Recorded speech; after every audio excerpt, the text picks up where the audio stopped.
Hello friends, welcome to fusion சமையல். எல்லோரும் எப்படி இருக்கீங்க?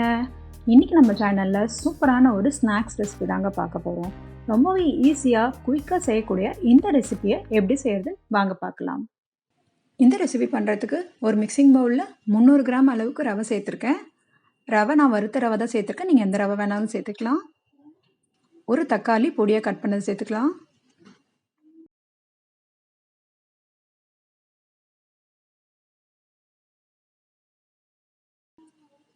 ஒரு சின்ன பச்சை மிளகாய், கொஞ்சம் கொத்தமல்லி தழை,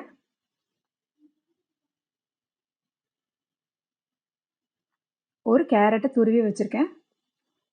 நீங்கள் எந்த வெஜிடபிள்ஸ் வேணாலும் சேர்த்துக்கலாம். ஒரு டீஸ்பூன் சீரகத்தூள்,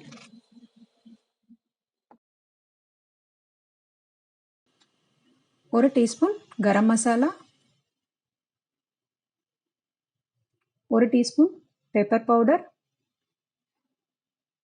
சால்ட் தேவையான அளவு சேர்த்து நல்லா மிக்ஸ் பண்ணிக்கோங்க. மிக்ஸ் பண்ணிவிட்டு தண்ணி சேர்த்து கொஞ்சம் கொஞ்சமாக மிக்ஸ் பண்ணிக்கலாம். ஒரு திக் பேட்டராக ரெடி பண்ண போகிறோம். ரொம்பவும் தண்ணியாக வேண்டாம், திக்காக இருந்தால் தான் நம்ம இப்போ இதை பணியாரக்கல்லில் சுட்டு எடுக்க போகிறோம். இது அப்படியே இருக்கட்டும் ஒரு 5 நிமிஷம்.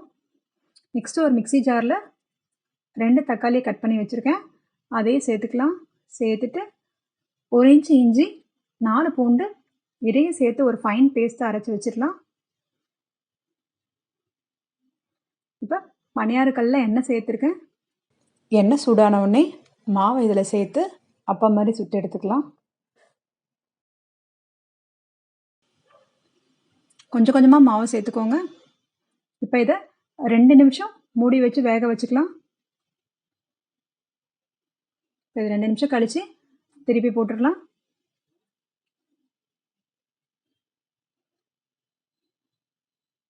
இதே மாதிரி மற்ற மாவையும் சுட்டு வச்சுக்கோங்க.